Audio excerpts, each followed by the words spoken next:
ఉగాది రోజున ఈ శక్తివంతమైనటువంటి పరిహారం చేస్తే నరదిష్టి నరఘోష తొలగిపోతాయి. అదేదో మనం వీడియో ద్వారా తెలుసుకుందాము. మనలో కొందరు ఉగాది రోజున ఇంట్లో పచ్చడిని తయారు చేస్తారు. అయితే కొందరు తెలియక ఇంట్లో ఉండే గిన్నెల్లో పాత్రలో చేస్తారు. మరి కొందరు నేరుగా ఒక పాత్ర తీసుకొని ఉగాది పచ్చడిలో వేసేటువంటి 6 ఆహార పదార్థాలను వేసి తయారు చేస్తుంటారు. అయితే అలా చేయడం కంటే జ్యోతిష శాస్త్రం ప్రకారము ఒక కొత్త మట్టి కుండను కొని దానిలో ఉగాది పచ్చడి వేసుకొని తింటే అనారోగ్య సమస్యలతో పాటు ఇప్పటి వరకు మిమ్మల్ని వేధిస్తున్న నరదిష్టి నరఘోష ఇలాంటివన్నీ మాయమవుతాయని జ్యోతిష నిపుణులు చెప్తున్నారు.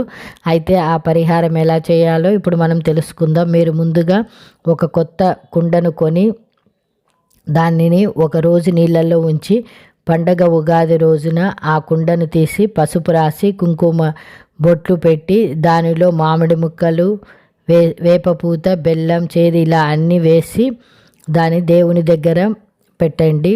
అలా పెట్టినటువంటి ఇలా చేస్తే మీ ఇంట్లో ఉన్నటువంటి ప్రతికూల శక్తి తొలగిపోయి సానుకూల శక్తి వస్తుంది. అలాగే లక్ష్మీదేవి అనుగ్రహంతో డబ్బును కూడా పొందుతారు. మీరు ఉగాది రోజున కుండను కొని ఇలా చేస్తే చాలా మంచిది.